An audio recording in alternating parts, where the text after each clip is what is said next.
कल अग्रवाल युवा सभा का चुनाव है और चुनाव की तैयारियां किस तरह से हैं उसी तमाम जानकारी के लिए मेरे साथ हैं कार्यकारी प्रधान अग्रवाल युवा सभा के मुकेश जैन। क्योंकि चुनाव जो है वो पूरे हरियाणा में चर्चित हो चुका है और अग्रवाल युवा सभा का चुनाव जो है वो कांटेदार देखा जा सकता है। लेकिन फिलहाल तमाम तैयारियां किस तरह की हैं, सुरक्षा के किस तरह के इंतजाम हैं और जो सबसे बड़ी बात है, जो 1434 वोट सामने आई थी लिस्ट में, अब कितनों की पर्चियां कटी हैं और कितने टोटल वोट हैं, कल कितनी वोट डालने जो है वो लोग पहुंचेंगे, इस तमाम जानकारी के लिए हम बात करेंगे मुकेश जैन जी से। नमस्कार मुकेश जैन जी। नमस्कार जी।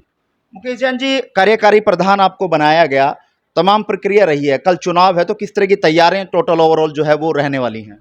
हमने चुनाव की सारी तैयारियां कर दी हैं और उसके अंदर 1434 वोटों में से 1143 वोटों के जो ड्यूज जमा हुए हैं और 50 के करीब जो है लगभग जो ड्यूज इकट्ठे थे वो डबल थे।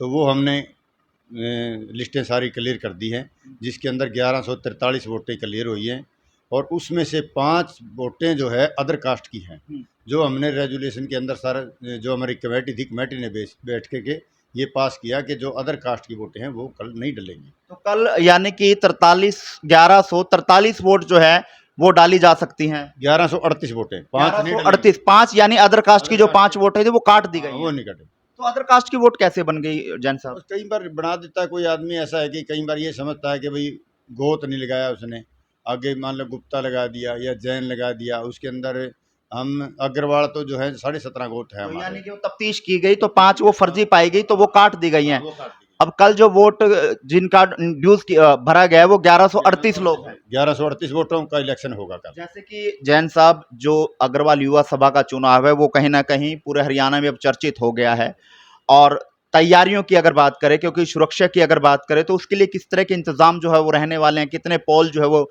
बूथ जो है वो बनाए गए हैं, क्या प्रक्रिया जो है वोटिंग की रहने वाली है, वोट डालने वालों के लिए को क्या क्या लेके आना पड़ेगा? ऐसी है जी, हमने जो है 2 बूथ बनाए हैं। 2 बूथों के अंदर दोनों इनसे जो अपने कैंडिडेट्स हैं उनसे 2-2 पोलिंग एजेंट, 4 पोलिंग एजेंट लिए गए हैं और हमारा सारा स्टाफ बैठेगा और 6 जो मेंबर हैं हम कार्यकारी इसके समिति के, वो 6 मेंबर बैठेंगे।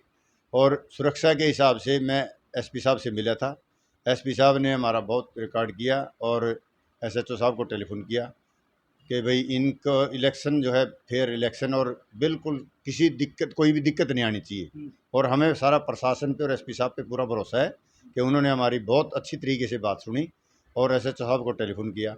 एसएचओ साहब से आज हमारी बात हुई थी। एसएचओ साहब कहने लगे भाई किस तरह क्या करना है, फिर हमने उनको सारी बात बता दी और वो कल जो है सारी सुरक्षा के हिसाब से उनका जिम्मा है, कोई दिक्कत नहीं आने वाली है। तो और एक और बात जो है, मेन बात है कि टाइमिंग जो है 9 बजे से शाम 5 बजे तक है। शाम को 5 बजे तक जो है वो वोट डाल सकते वोट हैं। डाल सकता है और उसके फौरन बाद जो है हम रिजल्ट डिक्लेयर करेंगे गिनती कर करके। और वोट सभी वोटरों से अपील है मेरी, सारे समाज के बुद्धिजीवियों से, सभी वोटरों से, कि वो अपनी आईडी साथ लेकर के आएँ, जिससे कि हमें और सारे समाज को देखने में कोई दिक्कत ना आए। वोटर लिस्ट से मिलान किया वोटर लिस्ट से मिलान किया जाए और किसी तरह की कोई भी तनाव ना हो। तो जैन साहब, जिस तरह से वोट कल जो है वो डलेंगे, तो किस तरह से वोट जो है वो डाले जाएंगे, क्या मशीन का यूज किया जाए, किस तरह से वोट जो है वो पोल हो पाएंगे?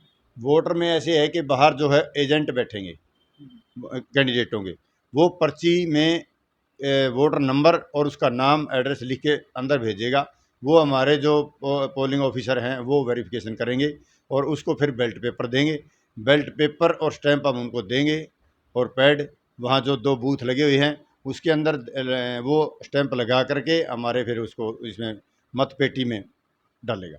तो जैन साहब, मेरा आखिरी सवाल आपसे ये है, क्योंकि आप कार्यकारी प्रधान बनाए गए हैं, आपकी देख रेख में ये चुनाव संपन्न होगा, तो कोई असामाजिक घटना ना घटे, तो दोनों ही जो उम्मीदवार हैं उन लोगों से क्या अपील रहने वाली है, उनके समर्थकों से क्या अपील रहने वाली है, अग्रवाल समाज के लोगों से क्या अपील रहने वाली है, ताकि चुनाव जो है वो सही तरह से निपटान हो सके? मैं अभी भी रेस्ट हाउस से मीटिंग लेके आया हूँ। हमारी सारी कार्यकारिणी थी, दोनों कैंडिडेट थे, उनको हमने 1138 वोटों की लिस्ट भी नई दे दी है छांट करके।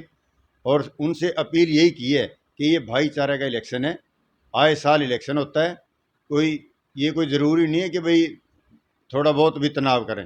तो सारे दोनों कैंडिडेटों से हमने हाथ जोड़ के अपील की है और समस्त युवा साथियों से मैं हाथ जोड़ करके अपील करता हूं और सारे समाज से अपील करता हूं कि भाई आप जो है किसी प्रकार का तनाव ना लेकर के और आप अपना शांति से मतदान करें, जिससे कि फेयर इलेक्शन हो।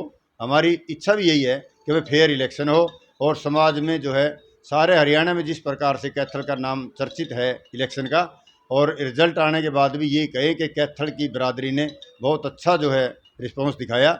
और हमारी भी इज्जत का सवाल है कि हम जो पहला इलेक्शन करवा रहे हैं तो ये लिखे कि भाई सही जो बात हुई है फेयर इलेक्शन हुआ है, तो इसमें हमारी और हमारे सारे कैथल समाज की इज्जत का सवाल है। चलिए, बहुत बहुत धन्यवाद जैन। धन्यवाद जी। और ये थे हमारे साथ अग्रवाल युवा सभा के कार्यकारी प्रधान मुकेश जैन जी, जिन्होंने तमाम जानकारियां दी हैं। लेकिन बता दें कि 1434 नहीं 1138 वोटों पर जो है वो वोटिंग होगी।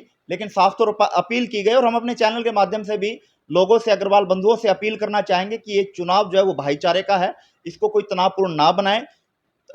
शांतिप्रिय ढंग से जो है वोटिंग करवाएं, शांतिप्रिय ढंग से ही आप इस चुनाव को संपन्न करें, क्योंकि भाईचारा खराब नहीं होना चाहिए। चुनाव तो आनी जानी चीजें हैं, इसलिए हम अपील अपने चैनल के माध्यम से करते हैं। लेकिन जैसे जैन साहब ने कहा कि सुरक्षा के पूरे पुख्ता इंतजाम होंगे, बैलेट पेपर का इस्तेमाल किया जाएगा, 2 पूल जो है पोलिंग बूथ बनाए जाएंगे और एजेंट जो है 2-2 वो सबके बिठाए जाएंगे। तमाम जानकारी दें। इस वीडियो को कहाँ देखते हैं, इसको कमेंट बॉक्स में अपनी राय दीजिएगा। और कल होगा अग्रवाल युवा सभा का प्रधान, कौन होगा ये नतीजा बताएगा। इस वीडियो को ज्यादा शेयर